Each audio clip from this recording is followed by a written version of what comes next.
Selamat sore. Selamat sore, Romo. Ada peribahasa yang mengatakan gajah mati meninggalkan. Apalagi lanjutannya? Harimau mati meninggalkan.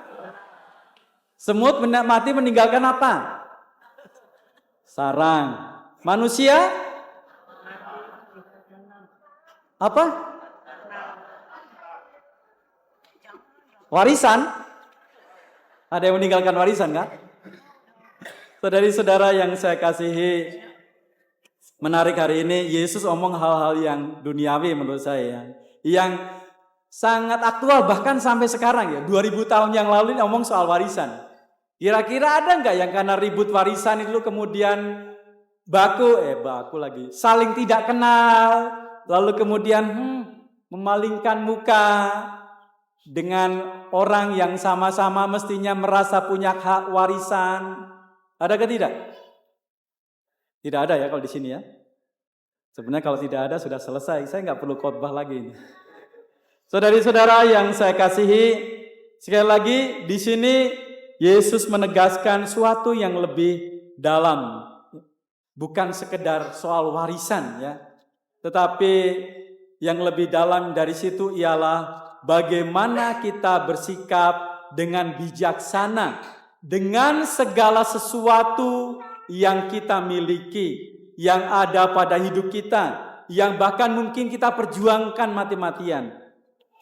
Yesus mau mengajarkan suatu prioritas hidup, kebijaksanaan di dalam hidup. Maka dia menyampaikan sebuah perumpamaan yang cukup menarik di sini.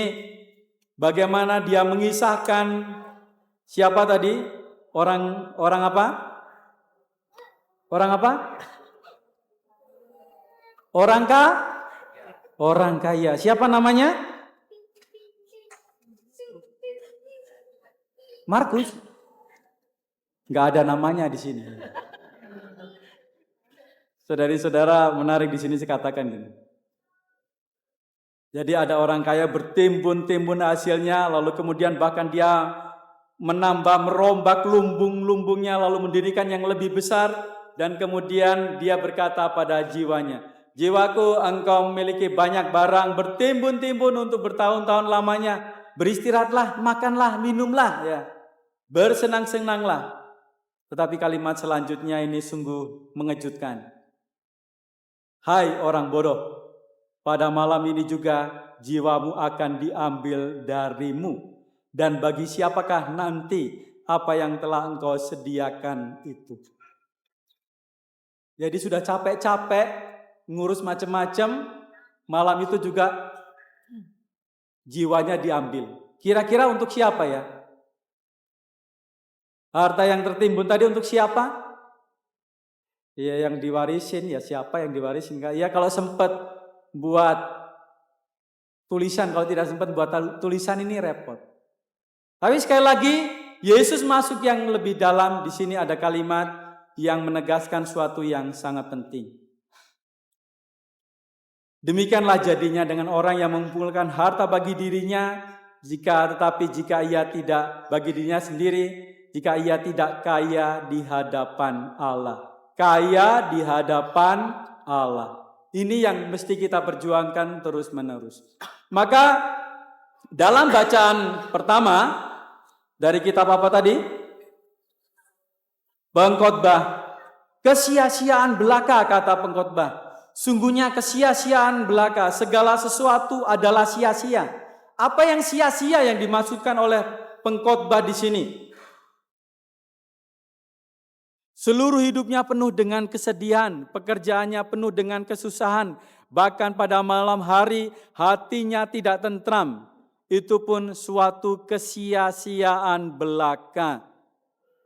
Kenapa pengkhotbah mengatakan kesia-siaan? Segala sesuatu tampaknya tidak berguna. Yaitu kalau kita melihat segala sesuatu yang kita miliki ini, sekali lagi tidak kita manfaatkan secara bijaksana untuk jiwa kita. Maka tadi dalam bacaan Injil, orang yang mengumpulkan harta mengatakan apa? Jiwaku, engkau memiliki banyak barang. Dan sebaliknya Allah mengatakan, malam ini juga jiwamu akan diambil daripadamu. Pengkhotbah mengatakan semua sia-sia karena tidak mengandalkan Allah. Karena orang ini tidak kaya di hadapan Allah. Jadi pertanyaannya, apa yang mesti kita buat?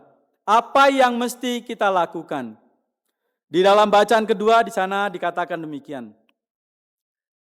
Saudara-saudara, kamu telah dibangkitkan bersama Kristus, maka carilah perkara yang di atas, di mana Kristus berada, duduk di sebelah kanan Allah. Pikirkanlah perkara-perkara yang di atas, bukan yang di bumi. Apa itu?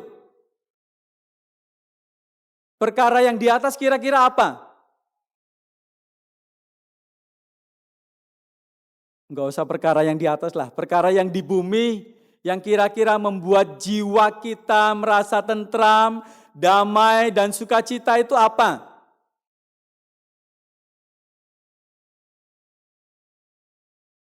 Halo, ada orang nggak ini? Sepi-sepi saja ini. Ada yang kor kan? Oh ada, Rafael kor. Apa? Kira-kira yang sebetulnya kita sudah melakukannya ini. Harta-harta duniawi yang menjadi bekal kita kemudian nanti akhirnya dianggap kaya di hadapan Allah.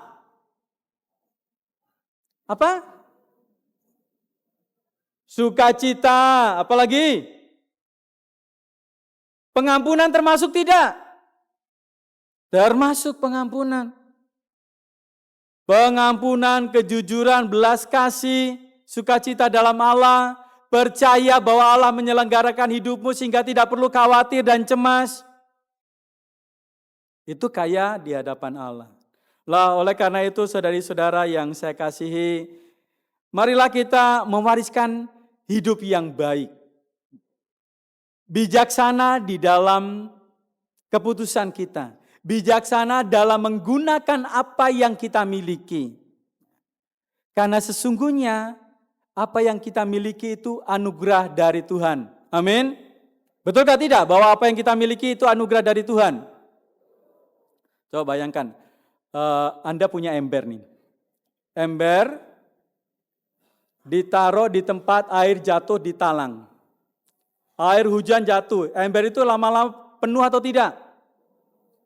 Lama-lama ember itu akan berlumut atau tidak?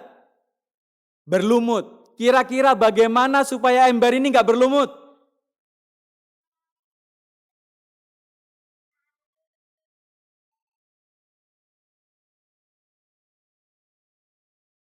Jangan senyum-senyum aja. Dibuang airnya, berkat dari Tuhan kok dibuang, dibersihkan. Anak kecil aja tahu jawabannya tuh. Sederhana.